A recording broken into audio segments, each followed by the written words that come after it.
बेटी के नखरे। महक और मोहन के घर काफी सालों बाद एक बेटी होती है। वो उसे देखकर काफी खुश रहते। उस बच्ची की छोटी सी छोटी चीजों का ख्याल रखते। अरे महक बेटा, चाहे लड़का हो या लड़की, इतनी आजादी नहीं देते, बच्चा बिगड़ जाता है। आपको पता ही क्या है सासू माँ, चुप रहिए। हम दोनों कमाते ही क्यों हैं? इन बच्चों के लिए ना। देखिए तो कैसे प्यारे प्यारे पैरों से चल रही है, कितनी प्यारी लग रही है। अब मैं क्या इसके पैर काट कर बेड पर बिठा दूं इसे? अरे मैंने ऐसा तो नहीं कहा। मेरे कहने का मतलब ये था कि बस करो ना माँ, क्या सारा दिन टोका चाकी करती रहती हो। अरे करने दो ना जो कर रही है। दोनों मियाँ बीवी अपने अपने काम में लग जाते हैं और सास मंदिर चली जाती है, लेकिन बेटी सौम्या घर में तेल का डिब्बा लेकर फैला देती है। घर को तो मैं पराठे की तरह सेक दूंगी। मैंने सारा तेल फैला दिया, अब मैं इसे सेक दूंगी। महक कमरे में आती है जहाँ सारे तरफ तेल ही तेल फैला हुआ होता है। अरे मोहन देखो तो, अपनी छोटी सी बच्ची की हरकत, पूरे घर में तेल फैला दिया। मोहन भी आकर हंसने लगता है। छोटी सी सौम्या को लगता ही नहीं कि उसने कोई गलत काम किया है। वो भी खुश हो जाती है। अब तो आए दिन वो कोई ना कोई नया नुकसान करती। कभी टूथपेस्ट गिरा देती तो कभी डिटर्जेंट। हालत ये थी कि घर का राशन किसी किसी महीने तो 2 बार भरना पड़ता। रोज ये कोई ना कोई नुकसान करके खड़ी होती है। अरे तो क्या हो गया माँ जी, बच्ची है, बच्चों वाले काम ही करेगी ना। आप बिना पता नहीं क्यों उसी के पीछे पड़ी होती हैं। धीरे धीरे सौम्या बड़ी होती है। एक दिन, माँ देखो दरवाजा खोलो, वो ऑनलाइन मैंने जीन्स मंगवाई थी, वो आई होगी। 3000 दे देना और पैकेट ले लेना। 3000? ऐसी कैसी जीन्स है बेटा, ये तो बहुत बड़ा अमाउंट है। माँ फालतू बात थोड़ा कम ही किया करो और जल्दी जाओ, वरना समझ लो खाना नहीं खाऊंगी मैं आज सारा दिन। सास वहीं खड़ी सब देख रही थी, लेकिन अब तो उन्होंने भी बोलना छोड़ दिया था। अब तो आए दिन सौम्या के खर्चे बढ़ते ही जा रहे थे। कभी महंगी ड्रेस तो कभी दोस्तों के साथ पार्टी। पैसे दे दो तो ठीक, ना दो तो घर में कलेश। ये सब तुम्हारे ही कारण हुआ है। देख रही हो कैसी हरकतें हो रही है इसकी। रात के 8 बज गए हैं, लेकिन महारानी जी घर पर है ही नहीं। तभी सौम्या पड़ोस की लड़की के साथ वहां आती है। ओके बाय रोहन, कल फिर मिलेंगे, लव यू। ये क्या हरकत है सौम्या, आज तो तुमने हद ही पार कर दी। पापा कब से परेशान है। और ये लड़का कौन है? तभी पास खड़ी सास बोलती है, देखो महक, आज तक मैंने कहा नहीं था, लेकिन मैं आज कहूंगी, क्योंकि ये मेरे घर का मामला है। मैं नहीं चाहती कि मेरे बेटे का खानदान खराब हो या फिर कोई हम लोगों के घर के लिए बात करे। जाओ इसे ऊपर कमरे में छोड़ाओ, इससे कल बात करेंगे। मॉम देखो ना दादी क्या बोल रही है, चुप कराओ ना इनको, जैसे हमेशा करा देती हो।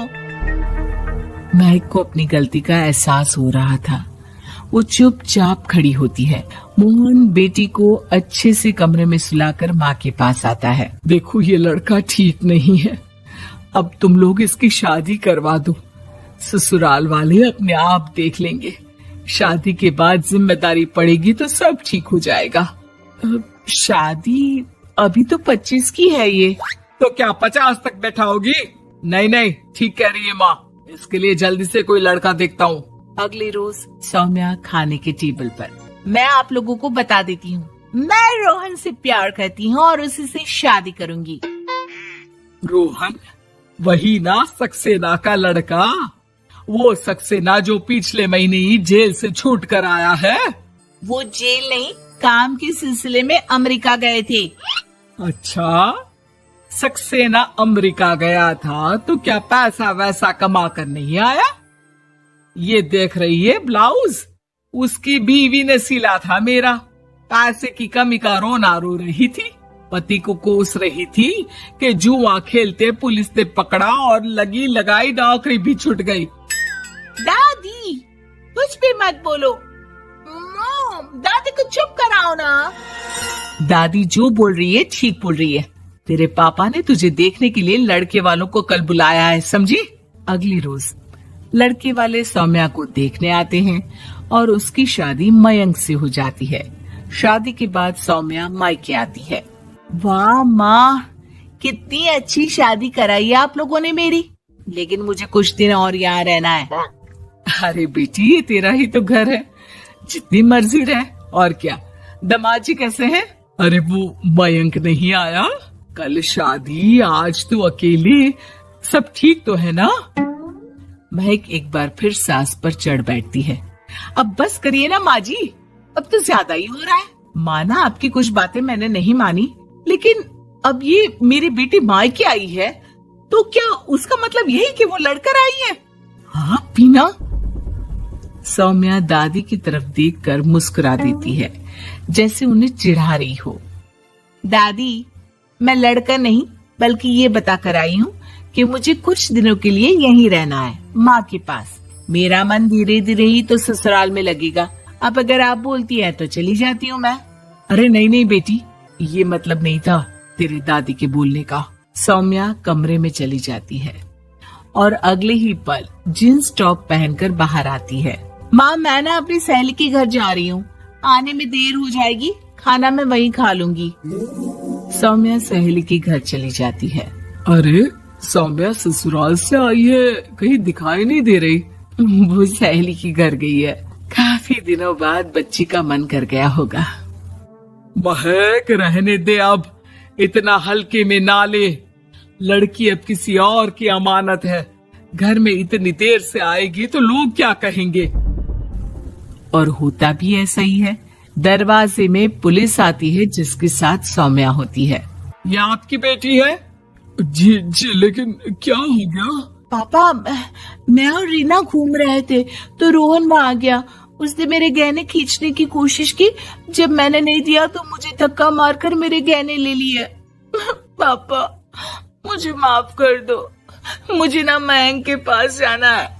आप उसे फोन कर दो, वो मुझे ले जाएगा। दादी आप ठीक कहती थी, वो अच्छा लड़का नहीं है।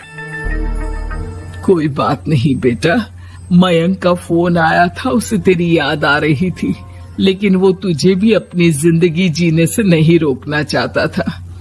मैं उसे बोल दूंगी कि वो कल तुझे लेने आ जाए। अगले दिन, चलो सौम्या, मैंने आज रात की फिल्म की टिकट और 5 स्टार होटल में खाने के लिए टेबल बुक कर दी है। फिर क्या, सौम्या खुशी खुशी अपने ससुराल चली जाती है और महक को बड़ों के सीख की कीमत का पता